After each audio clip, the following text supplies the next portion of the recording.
আসসালামু আলাইকুম স্টুডেন্ট। তো এটা হচ্ছে আমাদের উচ্চতর গণিতের লেকচার 3। তো আজকের লেকচারে আমরা হচ্ছে একটা গাণিতিক সমস্যা সমাধান করব।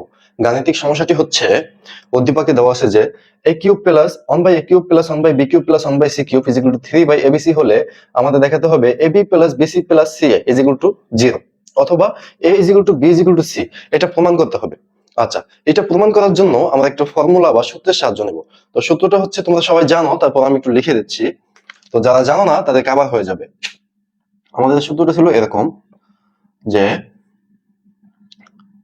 a cube plus b cube plus c cube minus 3abc হলে আমরা লিখতে পারি কি half into a plus b plus c, আচ্ছা, into a minus b whole square plus b minus c whole square plus c minus a whole square. এটা ছিল আমাদের সূত্রটা। এই সূত্রের সাহায্যে আমরা হচ্ছে পদার্থ সমস্যাটা সমাধান করব। আচ্ছা, এটা সমাধান করার জন্য আমরা প্রথমে লিখবো হচ্ছে উদ্দীপক। উদ্দীপক থেকে আমরা যে অংশটা পাই সেটা তুলে নেব। আচ্ছা, তাহলে দেখো যে উদ্দীপক থেকে পাই, আচ্ছা সমাধান লিখো।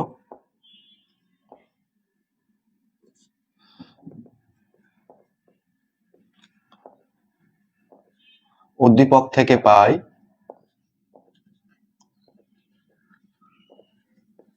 আচ্ছা উদ্দীপক থেকে যেটা পাই সেটা যেটা দেওয়া আছে আমাদের এই রাশিটা তুলে নিব। সেটা হচ্ছে 1/a cube plus 1/b cube plus 1/c cube is equal two 3/abc। এটা আমাদের উদ্দীপকে দেওয়া ছিল। এইটার সাহায্যেই আমাদের হচ্ছে প্রমাণগুলো করতে হবে। ঠিক আছে, তো এটা প্রমাণ করার জন্য আমরা সবগুলোকে প্রথমে 1/a cube plus 1/b cube plus 1/c cube minus 3/abc is equal to 0। অর্থাৎ আমরা প্রত্যেকটা রাশিকে, প্রত্যেকটা পদকে লেফট হ্যান্ড সাইডে নিয়ে আসবো। আচ্ছা, লেফট হ্যান্ড সাইডে নিয়ে আসার পরে আমরা হচ্ছে এটাকে একটু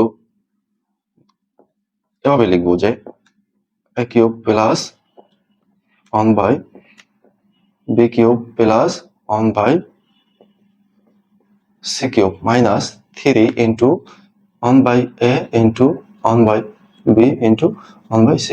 আচ্ছা, এটা কিভাবে লিখছি এটা আশা করি যে এভাবে আমরা সবাই লিখতে পারি। হ্যাঁ, আচ্ছা, এটা লেখার পরে আমরা হচ্ছে 1/a 1/b এবং 1/c কে যথাক্রমে a b c এর সাথে তুলনা করব। আচ্ছা, তাহলে 1/a 1/b 1/c কে যথাক্রমে যদি আমরা a b এবং c এর সাথে তুলনা করি তাহলে এটা আমাদের a cube plus b cube plus c কিউবের সূত্রে চলে যায়। কিভাবে?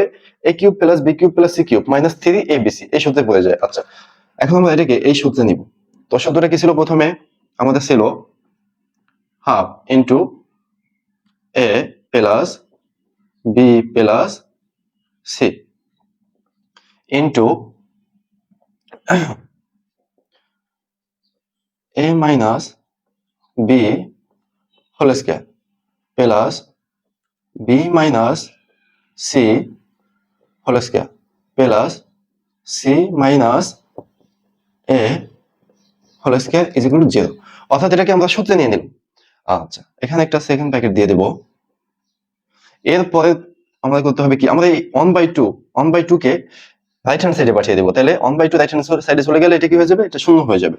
তাহলে এটা হয়ে যায় 1/a plus 1/b plus 1/c into 1/a minus 1/b whole square plus 1/b minus 1/c whole square plus 1/c minus 1/a whole square is equal to 0। এখানে আগের মতো একটা সেকেন্ড ব্র্যাকেট এখানে আছে। আচ্ছা, এরপরে আমরা হচ্ছে আশা করি যে সবাই এটা দেখতে দেখতে পাচ্ছ। হ্যাঁ, আমরা হচ্ছে উপরের অংশটা মুছে দিচ্ছি। আমাদের উপরের অংশটা মুছে দিচ্ছি। আচ্ছা, তো ডিয়ার স্টুডেন্ট, আমরা সবাই জানি যে দুই বা ততোধিক রাশির গুণফল শূন্য হলে প্রত্যেকটা রাশিকে আলাদাভাবে শূন্য লেখা যায়। আমরা যদি এইটার দিকে লক্ষ্য করি, এখানে দুইটা পদ আছে, দুইটা রাশি আছে, একটা 1/a plus 1/b plus 1/c আর একটা হচ্ছে এটা। এই দুইটা রাশির গুণফল বেসিক্যালি শূন্য। যেহেতু দুইটা রাশির গুণফল শূন্য, তাহলে দুইটা রাশিকেই আমরা আলাদাভাবে শূন্য লিখতে পারবো। অর্থাৎ হয়, আচ্ছা প্রথমে লিখে নিব, হয় 1/a প্লাস, আচ্ছা 1/a plus 1/b plus 1/c is equal two শূন্য হবে, অথবা অথবা দিয়ে কি লিখবো যে অথবা 1 by a minus 1 by b whole square plus 1 by b minus 1 by c whole square plus 1 by c minus 1 by a whole square is equal to 0। অর্থাৎ দুইটা রাশির গুণফল যেহেতু শূন্য, আমরা দুইটা রাশিকেই আলাদা আলাদা শূন্য লিখতে পারি। এটা হচ্ছে আমাদের একটা বেসিক নিয়ম, এটা সবাই জানো, আশা করি এটা সবাই জানো। এরপরে আমরা হচ্ছে এই পার্টটা নিয়ে কাজ করব। তো এই পার্টে আমাদের কি আছে, এই পার্টে আছে 1 by a plus 1 by b plus 1 by c। আচ্ছা, এখানে আমরা যদি লেফট হ্যান্ড সাইডে হরগুলো লসাগু করে দিই, তাহলে এখানে হর কি কি আছে, a b c। আচ্ছা, যেহেতু a b c তিনটাই আনকমন, তাহলে আমরা কি আমাদের লসাগু হবে কি, যেহেতু তিনটাই আনকমন তাহলে এখানে a b c হয়ে যাবে। এখন লসাগুর ক্ষেত্রে কমন আনকমন সব হয়, তাই না? ঠিক আছে, a b c আমাদের লসাগুটা আমরা লিখে নিলাম। আচ্ছা, এরপরে আমরা জানি কি ভগ্নাংশের ক্ষেত্রে লসাগুকে হর দ্বারা ভাগ করতে হয় এবং ভাগফলকে লবের সাথে গুণ করতে হয়। এটা হচ্ছে আমাদের ভগ্নাংশ সমাধান করার নিয়ম। আচ্ছা, এখানে আমাদের লসাগুটা হচ্ছে এবিসি। হ্যাঁ, লসাগুটা এ বি সি। আচ্ছা, লসাগু এবিসি, লসাগুকে যদি হর দ্বারা ভাগ করে দিই, প্রথমটা হর কি এ, তাহলে এবিসি কে এ দিয়ে ভাগ করলে বাকি থাকে কি, আমাদের এবিসি কে এ দিয়ে ভাগ করলে বাকি থাকে বিসি। কিভাবে দেখো, এ বি সি ডিভাইডেড বাই এ, এ কাটাকাটি চলে যাবে, বাকি থাকবে কি বিসি। তাহলে আমরা এখানে বিসিটা লিখে দিব, বিসি। মাঝখানে কি আছে, প্লাস আছে। আবার এবিসি কে যদি বি দিয়ে ভাগ করি তাহলে বাকি থাকে কি, a b c divided by b is equal to, এটা হয়ে যাবে বি, বি কাটাকাটি চলে যাবে, বাকি থাকে সি এ। আচ্ছা, প্লাস এখানে সি লিখে দিলাম, মাঝখানে কি আছে, প্লাস। একইভাবে এবিসি কে সি দিয়ে ভাগ করলে a b c divide by c, c c কাটাকাটি চলে যায়, বাকি থাকে এবি। অর্থাৎ এখানে থাকবে কি আমাদের এবি ইজ ইকুয়াল টু, এখানে জিরো ছিল। আচ্ছা, আশা করি যে এই ভাগ করার বিষয়টা সবাই বুঝতে পারছো। হ্যাঁ, আমরা এটা একটু মুছে দিচ্ছি। তো এরপরে আমরা যদি এটাকে এভাবে লিখি যে b c plus C a plus a b is equal to 0 into এবিসিটা যেহেতু ভাগাকারে আছে, এটা ডান পক্ষে চলে গেলে বা রাইট হ্যান্ড সাইডে চলে গেলে শূন্যের সাথে গুণ হয়ে যাবে। আচ্ছা, আমরা হচ্ছে এটা একটু সাজিয়ে লিখি, তাহলে এটা AB plus BC plus C A is equal to, শূন্যের সাথে যাই গুণ করি না কেন সেটা শূন্য হয়ে যাবে। সুতরাং AB plus BC plus CA is equal to 0। অর্থাৎ আমাদের একটা প্রমাণ হয়ে গেছে। আমাদের যে প্রথম প্রমাণটা ছিল AB plus BC plus CA, প্রথম প্রমাণটা আমাদের হয়ে গেছে। আচ্ছা, প্রথম প্রমাণটা যেহেতু হয়ে গেছে, এখন আমরা দ্বিতীয় প্রমাণে চলে যাব। আচ্ছা, আমাদের দ্বিতীয় ক্ষেত্রে কি আছে, এখানে 1 by A minus 1 by B whole square. আচ্ছা, তোমরা আরেকটা কথা সবাই মনে রাখবা, সেটা হচ্ছে কি কতগুলো রাশির বর্গের সমষ্টি শূন্য হলে প্রত্যেকটা রাশিকে আলাদা করে শূন্য লেখা যায়। আমি একটু লিখে দিচ্ছি এখানে যে কতিপয় রাশির বর্গের সমষ্টি শূন্য হলে বর্গের সমষ্টি শূন্য হলে প্রত্যেকটিকে আলাদাভাবে শূন্য লেখা যায়। আচ্ছা, প্রত্যেক রাশিকে